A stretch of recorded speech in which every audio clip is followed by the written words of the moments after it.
Hello and welcome po ulit sa Pinay Cooking Lessons. For today, we're going to make a delicious dessert and this is called molten lava cakes.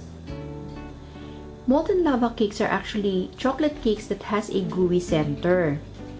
Ang mga ingredients na kailangan natin for our molten lava cakes ay for our first ingredient, ang kailangan natin ay 3 tablespoons ng Hershey's Special Dark Cocoa, 2 tablespoons ng Crisco, 3 tablespoons ng sugar, half a cup ng semi-sweet chocolate chips, 7 tablespoons ng butter, cubed, 1/4 cup ng all-purpose flour, half a cup ng confectionaires or powdered sugar, 3 pieces ng pasteurized eggs. So we have to use pasteurized eggs dito sa ating recipe kasi yung gitna po ng ating cake ay hindi luto. So para safe po kainin yung ating cake, we're going to use pasteurized eggs for this recipe. Meron din po tayong ginawang video before kung paano mag-pasteurize ng raw eggs before use. And half a teaspoon ng vanilla extract. Yan ang mga ingredients na kailangan natin for this recipe. Before mixing anything, kailangan i-preheat muna natin itong ating oven. So isa-set natin ito sa bake. And then isa-set natin yung ating oven temperature to 425 degrees. What I have here is a big microwavable na bowl. So, dito sa ating bowl, ilalagay natin yung ating semi-sweet chocolate chips. Isasama natin yung ating butter. Yung ating Crisco shortening. And then, i-microwave natin to for about a minute hanggang sa mag-melt yung ating butter and chocolate. So, after natin i-microwave ito for 1 minute, nag-melt na yung ating butter. Kung wala po kayong microwave, po pwede itong i-melt through a double boiler. So, doon sa mga previous na videos natin, ipinakita ko sa inyo kung paano yun gawin. So, dito ngayon, isasama natin yung ating cocoa, pati na rin yung ating sugar. And then, imimix natin ito together hanggang maging well-blended sila. Next, i-add natin dito yung ating flour, pati na rin yung ating powdered sugar. And then, imimix lang natin sila together.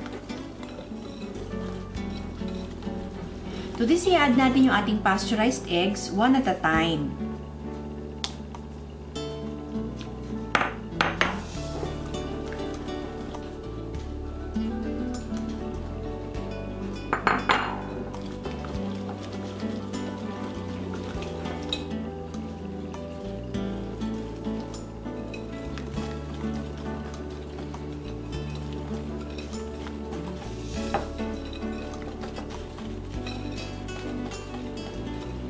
Ang last natin na i-add ay ang ating half a teaspoon ng vanilla.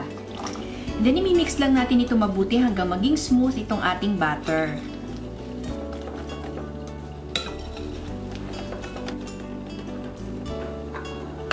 What I have here are ramekins o yung tinatawag natin na souffle cups at dito natin i-bake yung ating lava cakes. Para ma-prepare itong ating ramekins, kailangan i-brush natin yung loob niya with butter.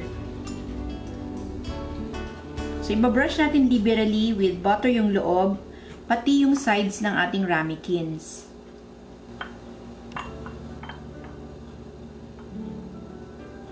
And then, ita-transfer natin yung ating cake batter dito sa ating ramekins.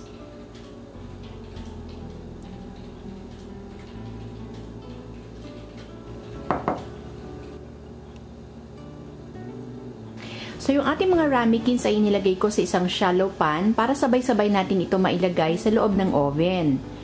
And these are now ready for baking. Oven is hot at ilalagay na natin itong ating lava cake sa loob niya.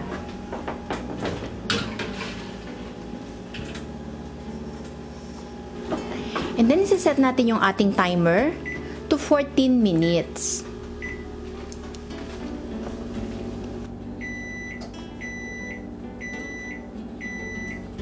So, once natapos yung ating timer, aalisin na agad natin itong ating lava cakes from the oven.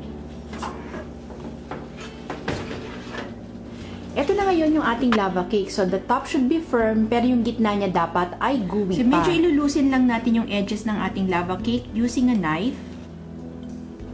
And then, i-invert natin ito sa ating serving platter.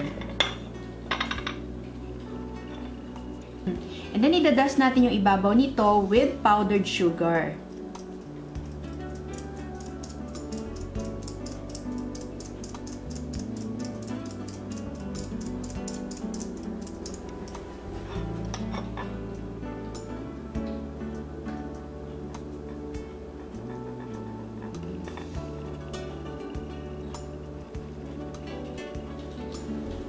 And this is how we're going to serve our lava cake. So, kinat ko yung isang section niya para makita ninyo yung loob. So, kaya ito tinawag na lava cake ay parang nagpo-flow yung ating gooey na center palabas doon sa ating cake. So, para siyang lava sa loob ng volcano. Ito po ay tamang-tama for dessert. So, before kayo kumain ng dinner, i-bake ninyo itong inyong lava cake and by the time na matapos kayo kumain, ready na rin yung inyong dessert. So, nakita nyo naman, ang dali nating nagawa at saka kukunti lang yung mga ingredients na ginamit natin. So, sana po ay nagustuhan nyo yung ating video for today at sana po i-try nyo naman tong ating recipe na ito. Maraming salamat po ulit sa panonood. Hanggang sa susunod.